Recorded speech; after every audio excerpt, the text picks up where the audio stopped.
এই বর্ধমানের একজন ডাবচোর, আমি ওকে ডাবচোর বলি, কারণ ও নিজেই ওয়াজ করতে করতে বলেছে যে আমি যখন পড়াশুনো করতাম মাঝে মধ্যে ডাব নারকেল চুরি করতাম। ও নিজেই যমজ সম্পর্কে এই কথা বলেছে। তো নিজের চুরির কথা যখন সে নিজেই বলে, তো আমরা তাকে ডাবচোর বলতে আর অসুবিধা কি? আর জনসাধারণের পয়সা খেয়ে খেয়ে ভুঁড়িটা এমন করে ফেলেছে যেন মনে হবে যে ওর ভুঁড়িটা ডাবের গোড়া।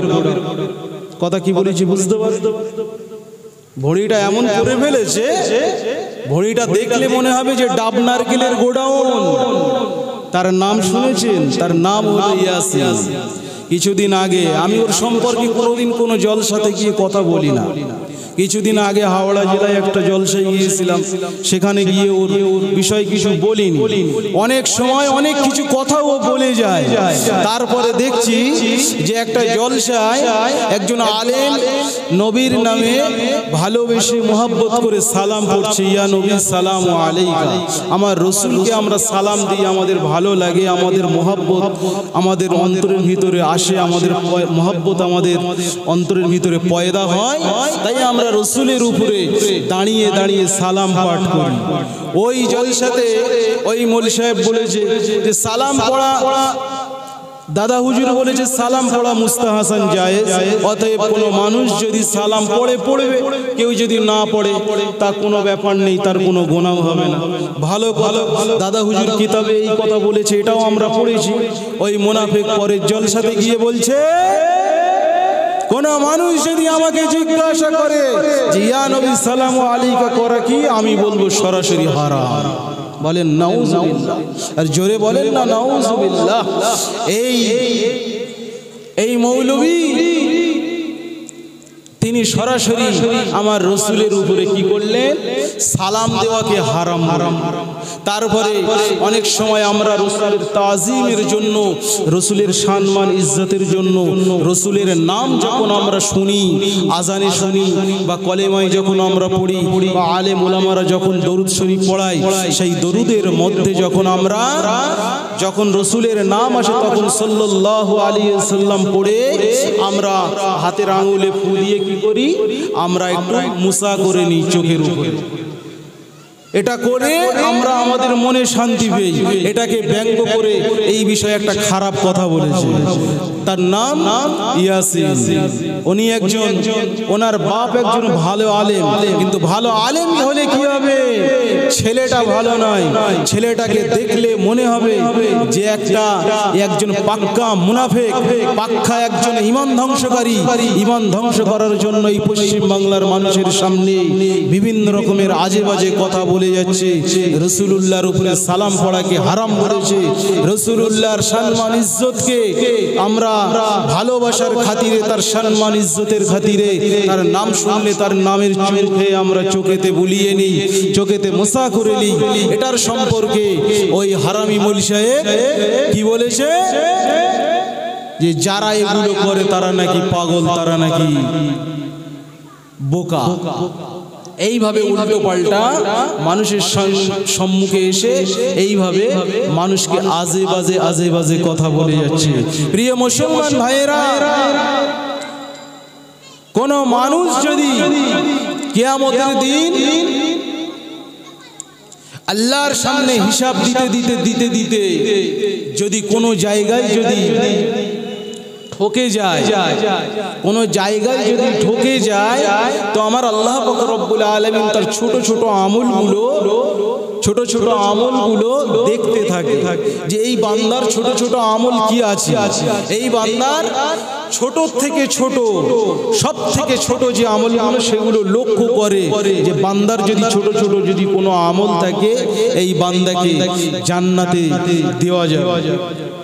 এই ছোট ছোট আমলগুলোকে দেখতে দেখতে আমার আল্লাহ রাব্বুল আলামিন যখন দেখবেন যে আপনার ছোট আমলের ভিতরে আপনি ছোট্ট আমল করেছেন, নবীর নাম শুনে আপনি দরুদ শরীফ পড়েন, নবীর নাম শুনলে আপনি পড়েন সাল্লাল্লাহু আলাইহি ওয়াসাল্লাম, যেটা পড়া আমাদের জন্য ওয়াজিব।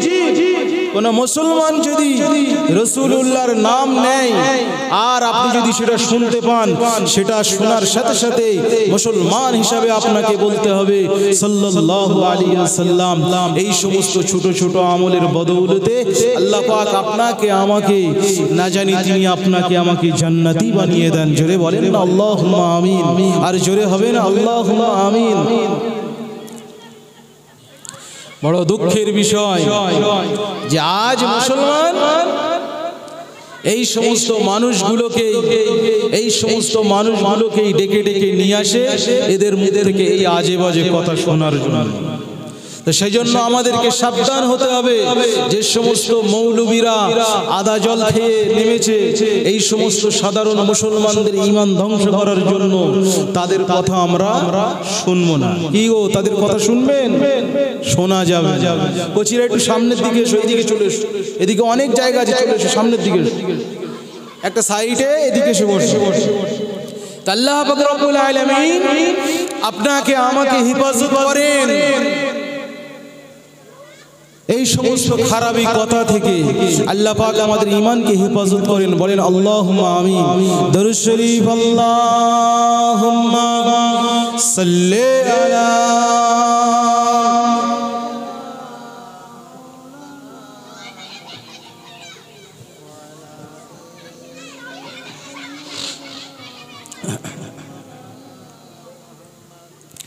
বারে বারে ভাবি একা বসে নিরালাই রে,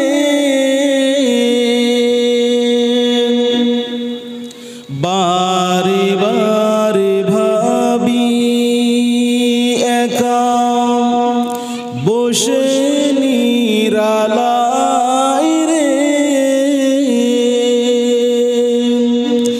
পাখি হলে উড়ে যেতাম সোনার মদিনায় রে, সোনার মদিনায় রে। বারে বারে ভাবি একা বসে নিরালায় রে, পাখি হলে উড়ে যেতাম সোনার মদিনায় রে, সোনার মদিনায় রে। বুলবুলিরা কথা শোনো কোথায় উড়ে যাও রে, আমার সালাম পৌঁছে দিও নবীজির রওজায় রে, নবীজির রওজায় রে। বারে বারে ভাবি একা বসে নিরালায় রে, পাখি হলে উড়ে যেতাম সোনার মদিনায় রে, সোনার মদিনায় রে। রহম করো গো আল্লাহ, রহম করো গো আল্লাহ, ও হে দয়াময় রে। চাই রে নবীর শাফায়াত, নবী মুস্তাফায় রে, নবী মুস্তাফায় রে।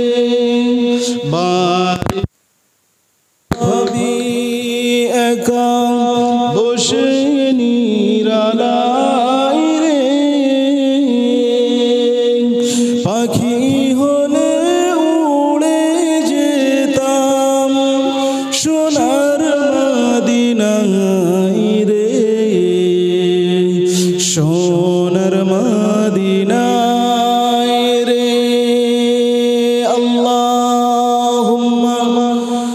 সাল্লি আলা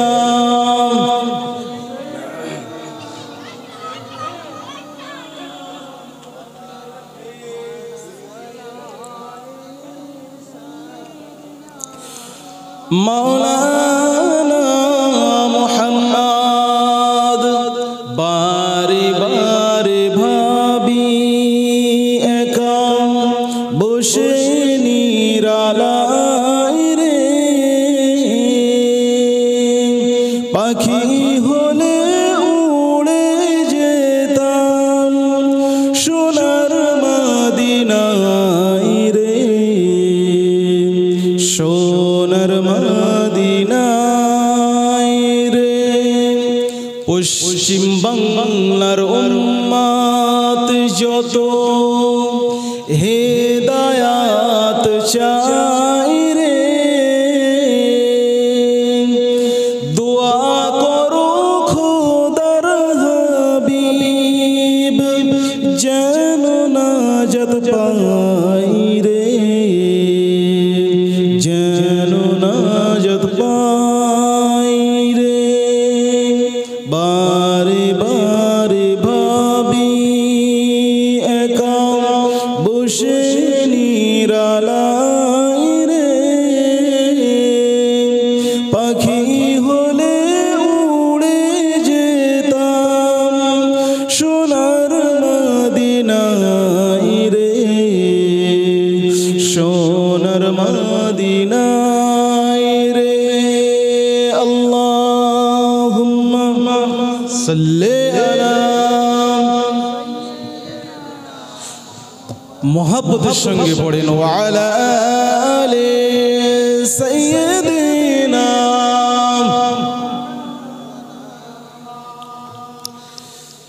আমার শোনাচ্ছা তরুণীরা, মুরব্বী, নওজওয়ানেরা, কুচিকাচা সোনামানিক সোনা বাচ্চারা, বর্তমান সময়ে ইবাদতের আমরা যা ইবাদতের প্রতি আমাদের যা মনোযোগ আছে, তারপরেও এক শ্রেণীর আলেমরা এই সাধারণ মুসলমানের ঈমান ধ্বংস করার জন্য ফতোয়াবাজি করে যাচ্ছে। আমাকে কয়েকদিন আগে একজন ফোন করে জিজ্ঞাসা করছিল যে ভাইজান, ওই বর্তমানে একজন ঈমান ধ্বংস করার জন্য আপনার মানুষের সামনে এসে আজে বাজে যে কথা বলে যাচ্ছে, তো আমরা তো বিভ্রান্ত হয়ে যাচ্ছি যে অ্যাকচুয়ালি কি করব আমরা কিছু বুঝে পাচ্ছি না। তা জিজ্ঞাসা করলাম যে সেটা কে, তার নাম বলো। তো নাম জিজ্ঞাসা করার পরে তখন বলেছে যে বর্তমানে একজন আছে, মমতাজুল বলে নাকি একজন আছে। সে বলেছিল, সে নাকি বলছে যে আমি পীর যত আছে পশ্চিম বাংলায় সব পীরেদেরকে আমি ধ্বংস করে দেবো, সব পীর আমি ধ্বংস করে দেবো, পীর উচ্ছেদ করে দেবো। বলছে ও নাকি বলেছে যে পীর উচ্ছেদ করার জন্য নাকি একটা কমিটি করেছে। তা আমি বললাম ভাই, পীর উচ্ছেদ করতে গেলে কি কি লাগে, কি কি করতে হয়, সেটা কি তোমাদেরকে বলেন? কমিটি তো করেছে, তা কমিটিকে তো বলবে যে পীরকে উচ্ছেদ করতে গেলে, পীর ধ্বংস করতে গেলে পশ্চিম বাংলায় দাদা হুজুরের যত আলা ওলাদ আছে বা দাদা হুজুরের যত খলিফা আছে, ফুরফুরা সিলসিলার যত খাদেম আছে, আলেম আছে, এনাদেরকে ধ্বংস করতে গেলে একটা কমিটির কর্মসূচি তো একটা থাকবে। তো সে কর্মসূচিটা কি? তো বলছে কর্মসূচি সেটা কি আমাদেরকে তো পরিষ্কার বলেনি, শুধু বলছে পশ্চিম বাংলাতে যত পীর আছে সমস্ত পীরকে ধ্বংস করবে। তা আমি বললাম পীরকে ধ্বংস করার কথা আমার আল্লাহ বলেনি, যে আল্লাহর বান্দা পীর সাহেবরা, আল্লাহর বান্দা আলেমরা, আল্লাহর বান্দা মুফতিরা, আমার আল্লাহ তাদেরকে ধ্বংস করে দেওয়ার কথা বলেনি। আর কোনো মানুষ যদি বলে কোনো মানুষকে ধ্বংস করে দেবো, কোনো আলেমকে ধ্বংস করে দেবো, কোনো মুফতিকে ধ্বংস করে দেবো, কোনো আল্লাহ ওয়ালাদেরকে ধ্বংস করে দেবো, তাহলে এটা কি মানুষের দ্বারাতে সম্ভব? বরং আমার আল্লাহ পাক রব্বুল আলামিন আলামিনের প্রিয় হাবিব দয়ার নবী আমার তিনি বুখারী শরীফের একটা হাদিস, বুখারী শরীফের বিখ্যাত হাদিসের ভিতরে এসেছে, মান আদালি ওলিয়ান ফাকাদ আযানতুহু বিল হার। যারা ওলিদের সঙ্গে দুশমনি করবে আমার আল্লাহ বলছে আমি তাদেরকে ধ্বংস করব। জোরে বলেন না সুবহানাল্লাহ, আর জোরে হবে না সুবহানাল্লাহ। প্রিয় মুসলমান ভাইরা, এই বর্তমানের মুনতাজুল ইসলাম আমার দাদা হুজুরের সঙ্গে বিয়াদবি করেছে, বাংলার মুসলমানদেরকে নিয়ে ছিনিবিনি খেলছে, বাংলার মুসলমানদেরকে নিয়ে আজে বাজে কথা বলে যাচ্ছে। বাংলার মুসলিমদেরকে বলছে যে পশ্চিম বাংলায় যত পীর আছে সমস্ত পীরকে নাকি ও ধ্বংস করে দেবে। পীরকে ধ্বংস করা যাবে? পীরকে ধ্বংস করা যাবে? পীরের কাছে কারা যায়? আলেম ওলামারা যায়, সাধারণ মানুষ যায়। তো পীরের কাছে সেখানে গিয়ে তারা কি ওখান থেকে পীরের কাছ থেকে কি ওখান থেকে নাচ গান শিখে আসে? জোরে বলে, জোরে বলে। তো যে মানুষটার ভিতরে আল্লাহর ভয় আছে, ইসলামের শিক্ষা আছে, রসুলের প্রেম আছে, আল্লাহর হুকুম আছে, আল্লাহর ফরমাদার বান্দাগুলোকে কোনো মানুষ যদি বলে যে আমি ধ্বংস করব, এটা ধ্বংস করা কি সম্ভব হবে? হবে না। ওই বিয়াদব মাওলানা মুমতাজুল ইসলাম ওয়াজ করতে করতে এক জায়গায় বলেছে, শ্রোতাদেরকে বলছে, আচ্ছা বলো তো দেখি তোমাদের ভিতরে কারোর নাম ইয়াসিন আছে?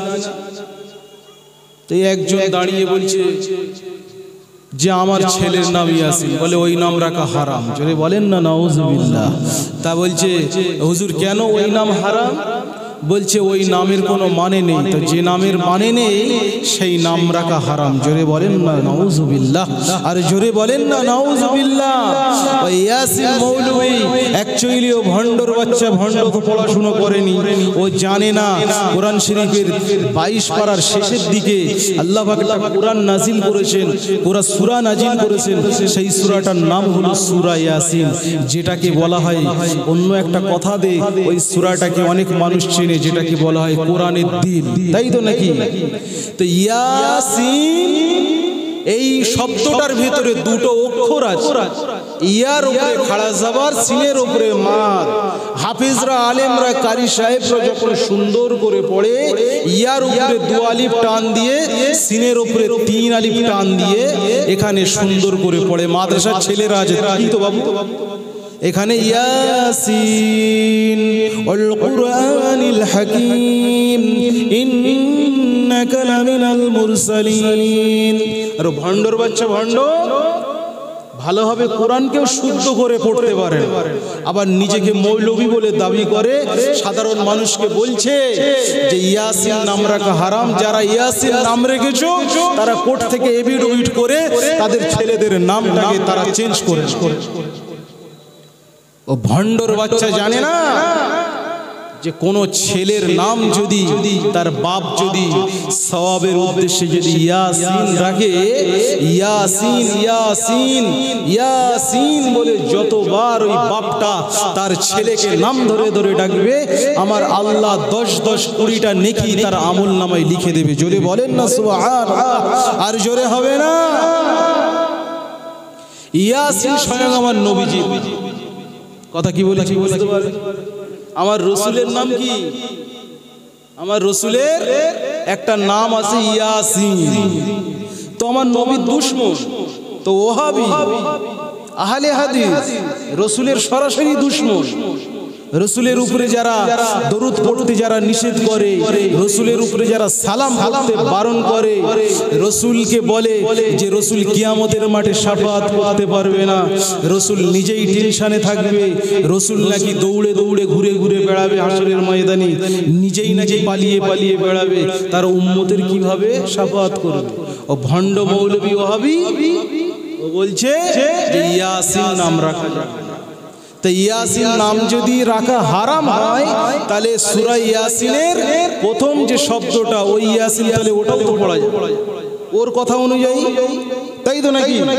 তা ওর কথা অনুযায়ী সূরা ইয়াসিনের প্রথম শব্দ তাহলে পড়া যাবে না। অনেক হাফেজ সাহেবরা সামনে বসে আছে, জিজ্ঞাসা করে তো ইয়াসিন বাদ দিলে কি সূরা ইয়াসিনের একটা আয়াত কমে যাবে না? যাবে না।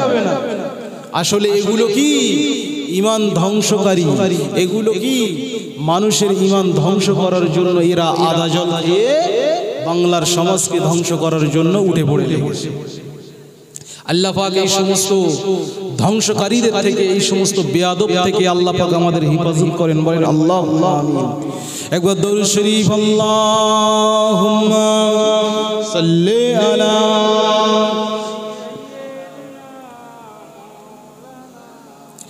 ওয়া আলা আলি সাইয়্যিদিনা মাওলানা মুহাম্মদ। ও সুরাজ্জার তরুণেরা, মুরব্বী নামাজিরা, পর্দানিশিনা মা ও বোনেরা, আল্লাহ নবী দিন ও দুনিয়ার বাদশাহ হাবিবুল্লাহ নবী জনাবে মুহাম্মদুর রাসূলুল্লাহ সাল্লাল্লাহু আলাইহি ওয়াসাল্লাম নবী আমার, তিনি আমাদের মায়েদেরকে, আমাদের বোনেদেরকে, আমাদের মেয়েদেরকে পর্দা করার জন্য বলেছেন।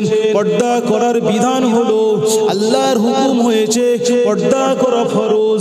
কোরআন শরীফে সূরা আহজাবের 32 নম্বর এবং 33 নম্বর আয়াত আমার আল্লাহ পাক জানিয়ে দিয়েছেন, ওয়াকরনা ফি বুয়ুতিকুন্না ওয়ালা তাবাররাজনা তাবাররুজাল জাহিলিয়াতিল উলা ওয়া আকিমনাস সালাতা ওয়া আতিনাজ যাকাতা ওয়া আতিনাল্লাহ ওয়া রাসূলাহু। আল্লাহ পাক তিনি জানিয়ে দিয়েছেন, এ পৃথিবীর মানুষেরা, তোমরা পৃথিবীর মেয়েরা, তোমরা ঘরে থাকো। তোমরা ওই জাহেলিয়াতের যুগের মতো, ওই মূর্খ যুগের মতো, পূর্বেকালের জামানার জাহেলিয়াতের যুগের মতো, ওই সমস্ত নারীদের মতো জাহেলিয়াতের যুগের নারীরা নিজেদেরকে সৌন্দর্য করে সেজে গুজে রাস্তায় ঘুরে ঘুরে বেড়াতো। তাই আমার আল্লাহ পাক কোরআন শরীফের সূরা আহজাবের 33 নম্বর আয়াতে বলেছেন, ওয়াকরনা ফি বুয়ুতিকুন্না, এ মেয়েরা তোমরা ঘর থেকে বার হইও না, তোমরা ঘরের মধ্যেই থাকো।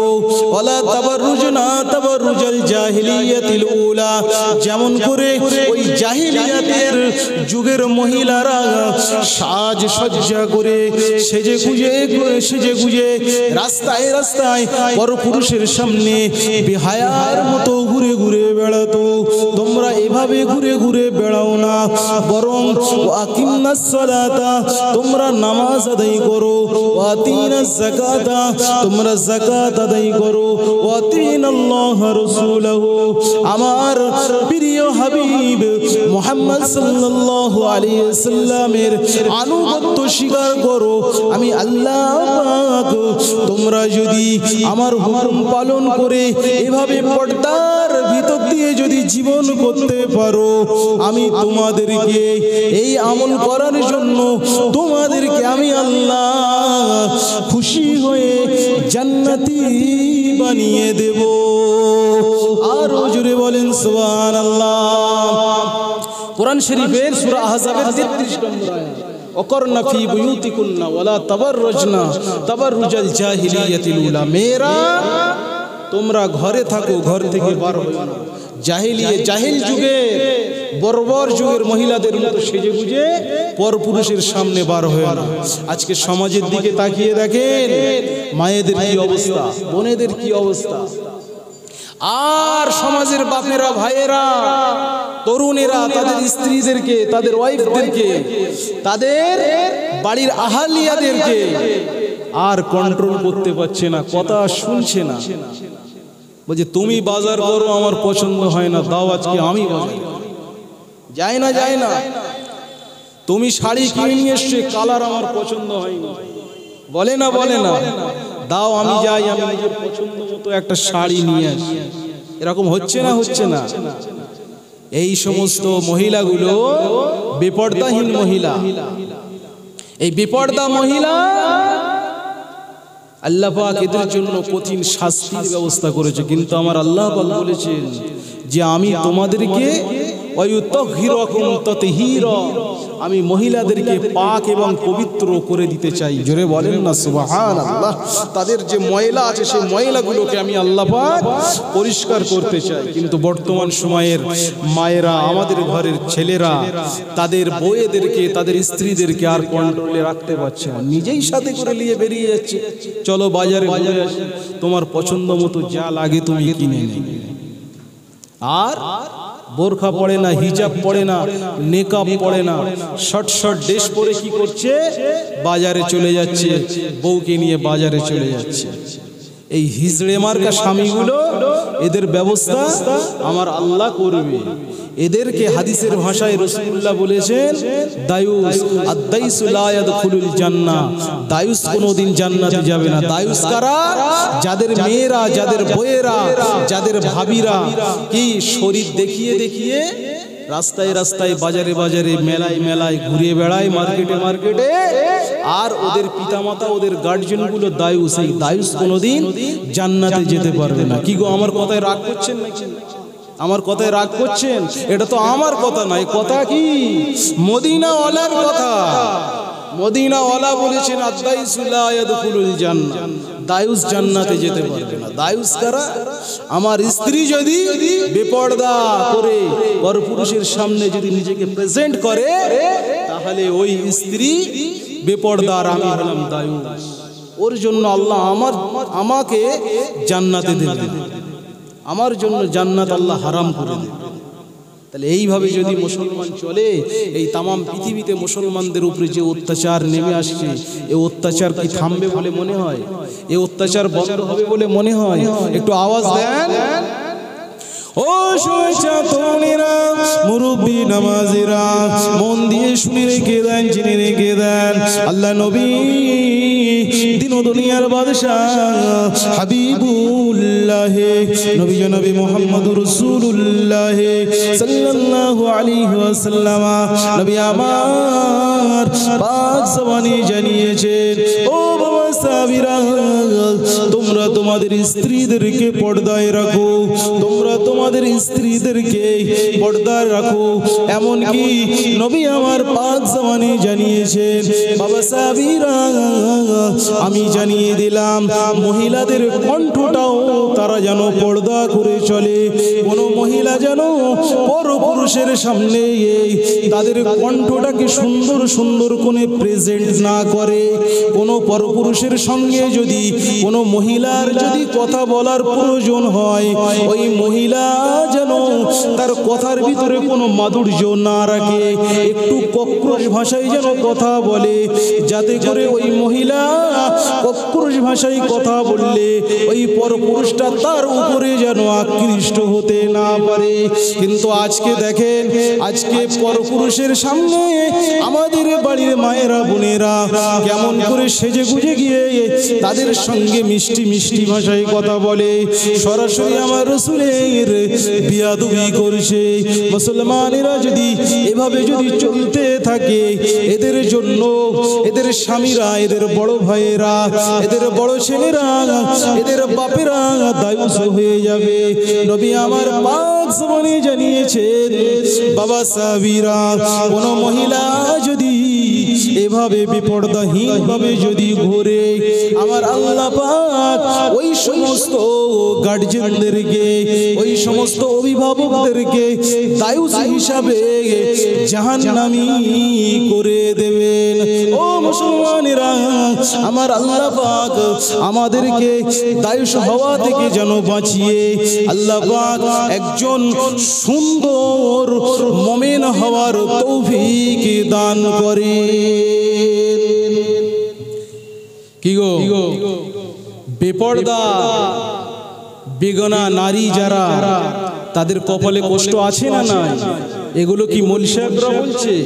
কে বলেছে? মেসেজ প্রফেট মুহাম্মদ সাল্লাল্লাহু আলাইহি ওয়াসাল্লাম এই বার্তা আমাদের কাছে পৌঁছে দিয়েছেন। আমরা হাদিস কোরআনে সেগুলো পড়েছি, তাই সাধারণ মানুষকে এইভাবে বলে বলে বলে বলে আমরা শোনাচ্ছি। সাধারণ মানুষ এগুলো শোনার পরে যদি এই কোরআন হাদিসের কথাকে যদি গুরুত্ব না দেয়, নিজের পায়ে নিজে মারবে। আলেমরা, আলেমদের পড়ার আছে, আমার ভাই চলে আসছে তাকবীর নারায়ে তাকবীর নারায়ে তাকবীর জনাব আশিক বিল্লাহ ভাইজান জনাব আশিক বিল্লাহ ভাইজান নারায়ে তাকবীর একবার মোহাব্বতের সঙ্গে দরুদ শরীফ আল্লাহুম্মা সাল্লি আলা